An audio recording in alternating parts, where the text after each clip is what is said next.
There's a stretch of rolling farmland in Lancaster County, Pennsylvania, where the fog sits low over the pastures until about 8 in the morning. If you drove past it in the spring of 2019, you'd have seen exactly one thing: a for sale sign, half buried in thistle, on 91 acres nobody wanted. The land had been farmed for 4 generations by the Van Der Berg family, Dutch immigrants who came to Pennsylvania in the 1920s and did what a lot of Dutch farmers did when they landed in America. They looked for soil that reminded them of home, found it in this limestone valley, and never left. By the time it reached Marta Van Der Berg, the last of the line still interested in farming, the operation had been reduced to about 40 head of tired dairy cows and a bank account that made her accountant wince every March. Marta was 53 years old when the offer came in from a regional hospitality group. We'll call them Ridgeline Hospitality, since the actual name doesn't matter as much as what they said. They wanted the land next door, 40 acres bordering Marta's property, to build a 140-room boutique hotel with a farm-to-table concept restaurant. A phrase that, if you've spent any time in agriculture, tends to produce an eye roll, because most of these restaurants have never actually spoken to a farmer in their lives. Here's the part that stings, and the part that started everything. During the town planning meeting, a Ridgeline representative stood up and, according to 3 people who were in that room, said this almost verbatim: "Our biggest design challenge is that the neighboring property is a working farm. We'll need significant landscaping, likely a berm and tree line to screen it from guest sightlines. It's simply not the pastoral view our brand promises. Not the pastoral view. A working dairy farm, cows, hay bales, a red barn built in 1948, was, in the language of a hotel brand deck, a liability to be screened out." Marta found out about the comment secondhand, from a neighbor who'd been at the meeting. She has said in interviews since that her first reaction wasn't anger, it was something closer to grief. Her grandfather built that barn with his own hands and lumber milled less than 2 miles away. Her father milked cows in it every morning for 41 years, and now a company that hadn't broken ground yet was already planning where to plant trees so their guests wouldn't have to look at it. But grief, in farmers, has a way of turning into work. And Marta Van Der Berg did something that a lot of people in her position wouldn't have had the stomach for. Instead of fighting the hotel in a zoning meeting, she decided to make her farm the kind of place people would fight to see. This is where the story stops being about spite and starts being about soil. Marta had been reading, on and off for a couple of years, about a set of practices broadly called regenerative agriculture, not organic certification, which is a legal and chemical standard, but a management philosophy focused on rebuilding the biological health of land. She'd gone to a few workshops through Penn State Extension. She'd talked to a rotational grazing consultant who'd made the trip from Vermont, and she'd been too broke and too scared to actually do any of it. The hotel comment, oddly, is what pushed her over the edge.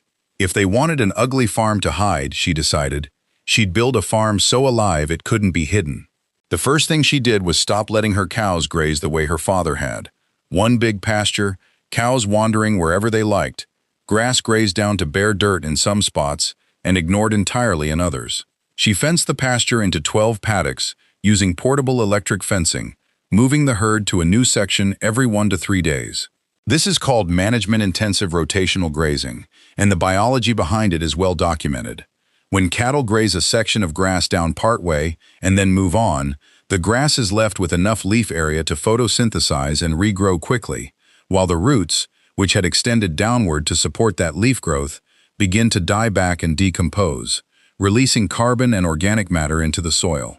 Over a rotation, this cycle of partial grazing and rest builds soil organic matter far more effectively than continuous grazing, which keeps grass crops so short it never gets the chance to rebuild its root systems. Multiple long-term university trials, including work out of the Rodale Institute not far from Marta's own county, have shown pastures under rotational grazing can raise soil organic matter by a meaningful margin over a decade, sometimes doubling it, compared to continuously grazed land. More organic matter means more water infiltration. It means the pasture stays green 2 or 3 weeks longer into a dry August than her neighbor's fields. It means, quite simply, that the grass got greener, thicker, and more visually stunning, an unintentional side effect of Marta trying to fix her soil, not her scenery. Next, she brought in a different kind of cow. Her father's herd had been mostly Holstein, the classic black and white dairy breed most Americans picture when they think dairy cow. Marta began transitioning toward belted Galloways, a Scottish heritage breed, sometimes called Oreo cows because of the wide white bands circling their black bodies. Belted Galloways are hardy, efficient grazers, well suited to marginal pasture, and frankly, one of the more photogenic animals in modern agriculture. Marta didn't choose them for their looks.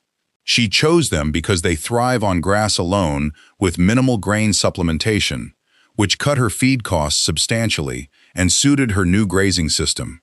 The fact that they look like something out of a children's book was, again, a side effect. Then came the hedgerows. On the advice of a Xerces Society pollinator specialist she met at a conservation field day, Marta planted mixed native hedgerows along about 1.5 miles of her fence lines: serviceberry, elderberry, winterberry, and native viburnum, interspersed with strips of wildflower meadow seeded with black-eyed Susan, bee balm, and common milkweed.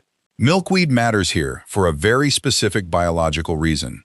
It is the only plant on which monarch butterflies will lay their eggs, since monarch caterpillars can eat nothing else. Eastern monarch populations have declined by an estimated 80 to 90% since the 1990s, largely due to habitat loss along their migratory corridor between Mexico and Canada.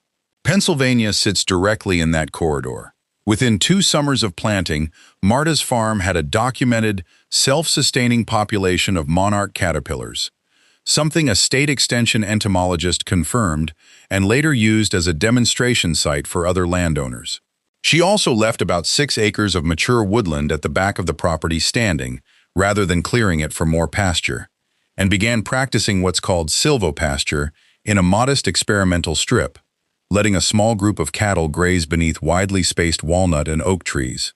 The trees provide shade, which measurably reduces heat stress in cattle during summer months and improves both weight gain and milk yield, while the animal's manure fertilizes the trees.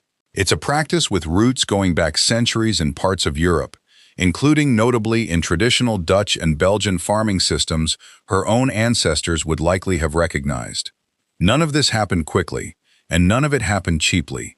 Marta took out a conservation loan through the USDA's Natural Resources Conservation Service, which subsidizes a portion of costs for practices like fencing, hedgerow planting, and watering systems under its EQIP program, the Environmental Quality Incentives Program, one of the more useful tools available to small and mid-sized farms trying to make exactly these kinds of transitions.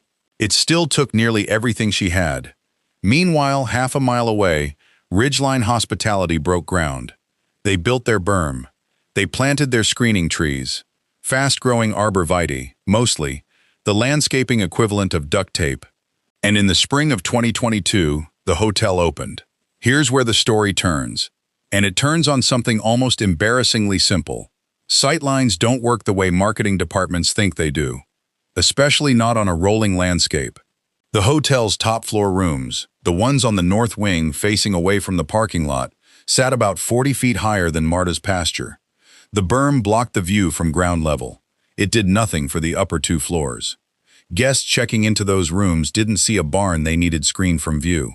They saw a hillside of impossibly green pasture, dotted with black and white belted cattle, framed by a flowering hedgerow that, depending on the month, was either thick with monarchs or heavy with elderberries, backed by a strip of untouched hardwood forest. In the golden hour before sunset, with fog occasionally still pooling in the low spots even in early evening, it looked less like a farm and more like something out of a Dutch landscape painting, which, if you know anything about 17th century Dutch art, is not a coincidence. Painters like Paulus Potter and Albert Cuyp built entire careers on exactly this kind of pastoral composition: cattle, soft light, a working landscape rendered as something worth looking at for its own sake. Marta, whether she intended to or not, had built a living version of the art her own ancestors' culture produced 400 years earlier. Within the first 6 months, something started showing up in the hotel's guest request system that nobody in Ridgeline's corporate office had planned for: repeated, specific requests for farm view rooms on the north side of the building. Front desk staff began fielding the question so often that they started informally tracking it. By the hotel's first anniversary, online reviews, the kind hotel chains actually read closely, began mentioning the view unprompted. Not the pool, not the restaurant, the pasture next door. A regional manager, the same office that had once discussed how best to screen the farm from guest sightlines, reportedly requested an internal meeting to discuss leveraging the adjacent agricultural viewshed as a differentiator. Corporate language for, we were wrong, and we should probably lean into the thing we tried to hide. What happened next is the part that tends to surprise people. Ridgeline reached out to Marta, not to buy her out, which had been the original assumption everyone made when the rumors started, but to propose a partnership. They wanted to build a small elevated boardwalk and observation platform along the shared property line, fund it entirely themselves, and offer guided farm walks with Marta as an add-on hotel experience. In exchange, Marta would receive a per-guest fee for each walk, plus a flat annual licensing payment for the view itself, an arrangement that is, when you think about it, a fairly literal example of what agricultural economists call the value of ecosystem services, paying a landowner not for a product, but for the environmental and aesthetic function their land provides to others. Marta said yes, with one condition: no paving, no manicured decorative fencing. The hedgerow stayed wild, the pasture stayed a working pasture, and the farm walks would include, in her words, the parts that aren't pretty: manure composting, calving in early spring, the occasional dead-of-winter reality of hauling water to frozen troughs at 5 in the morning. She didn't want to build a theme park version of her farm. She wanted people to understand what they were actually looking at. That decision turned out to be the thing that made the whole arrangement work. Guests didn't just want a pretty view from a hotel window. Plenty of hotels have pretty views. What they responded to, according to Ridgeline's own guest surveys the following year, was the sense that the view was real, that the cows were actually being raised, actually being rotated through actual paddocks, for actual biological reasons that Marta could explain in detail if you asked her, which a surprising number of guests did. By 2024, the farm walks had become one of the hotel's most consistently booked add-on experiences, outperforming several of the amenities Ridgeline had originally built the property around. Marta used the licensing income, combined with steadily increasing revenue from a small farm store she opened selling grass-fed beef and raw honey from hives she'd added to support pollination in the hedgerows, to pay down her original conservation loan 2 years ahead of schedule. She added 8 more acres of hedgerow. She brought on a part-time apprentice, a young farmer from just outside Utrecht, who'd come to the U.S. specifically to study rotational grazing systems, and, half-jokingly, told a local paper that Marta's farm reminded him more of home than anything he'd seen since landing in Pennsylvania. The barn her grandfather built in 1948 is still standing. It's been repainted, not replaced. The same red, the same tin roof, patched rather than swapped. It appears, these days, in roughly a third of the wedding and anniversary photos taken by hotel guests staying in those north-facing rooms, which is a detail Marta finds quietly satisfying every time someone tags the farm in a photo online. There's a broader point here that goes beyond one farm in Lancaster County, and it's worth sitting with for a moment. For most of the 20th century, agricultural land in the developed world was treated by planners, developers, and even some farmers themselves as something to be tolerated at best and hidden at worst. Useful for food production, but visually and environmentally something to manage around rather than showcase. What's changed, gradually, is a growing body of evidence that biodiverse, well-managed agricultural land isn't just more productive and more resilient to drought and disease. It's also, in a very literal and now economically measurable sense, more valuable simply to look at. Studies on agritourism in both the United States and the Netherlands, where farm stays and borderide tourism have been a growing part of rural income for over 2 decades, consistently show that landowners who diversify into habitat restoration and visitor access see increases in both land value and household income that often exceed what they'd get from simply maximizing production acreage. Marta didn't set out to prove a theory.